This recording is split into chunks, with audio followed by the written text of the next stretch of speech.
Hi, today we need some scrap wood, but I will not be taking down houses and barns. I will take apart one of these. Let's go. Once you disassemble it, take a few pieces that you like. Front side, back side. I've taken a larger piece and fastened it together with a couple of screws. Use sandpaper, but don't overdo it. I'm not even going to try and hide the fact that I'm using scrap wood because scrap wood is awesome. Now we have to prepare the surface itself for painting. I'm putting a mixture of wood glue and white acrylics. They're both water-based and great for natural materials. They will soak up wonderfully into the wood itself. Go for a couple of thin layers, rather than thick ones. If you put it too thick at once, it will crack. Allow to dry in between layers. While the front is drying, we can have a go at the sides. I will touch it up a bit so these cuts are not so visible. A bit of dry brushing to give it that old used up look. It's an uneven surface, so when dry brushing the paint will stick to the protruding parts. A bit on the front itself, just to connect it all color wise. Okay, now I'm ready for the sketch. I'm making two sketches. I'll try and make them the same. Okay, granted, they will not be identical because they're not printed. They're drawn by hand. But for argument's sake, we'll say they're the same. Why am I making two at once? While the motif is the same, I will not be painting it the same way.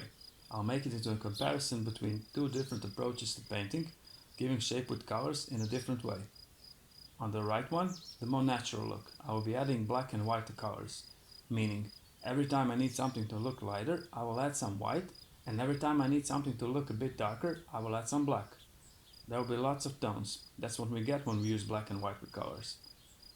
On the left painting, there will be no black and white. We're going full color. When we're not using black and white, we use colors from the color wheel by their lightness.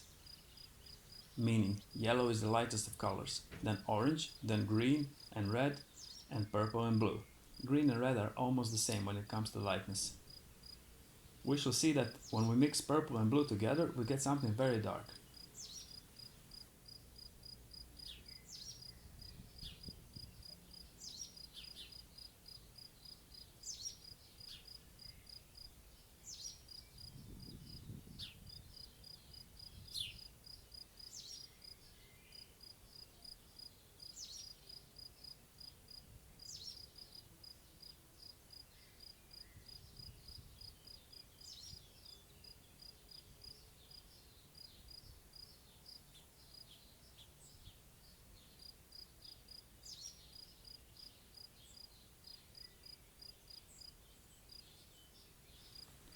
When we paint and want to give shapes to objects, we have to model them by showing lighter and darker parts, whether it's a box we're painting or someone's head.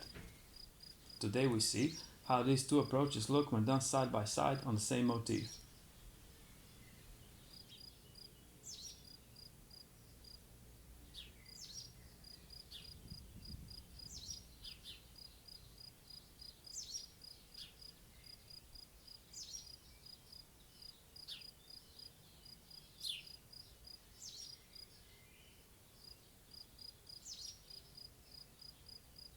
The paintings are all done. I think they worked out rather nicely, or as they say, not great, not terrible. The right one is done in tones, and the left one is done in full color.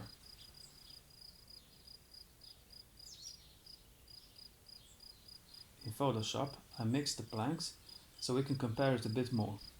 Theoretically speaking, if the planks were identical in width and the sketches were identical, we could literally take the painting apart, remove the screws, and mix the individual planks.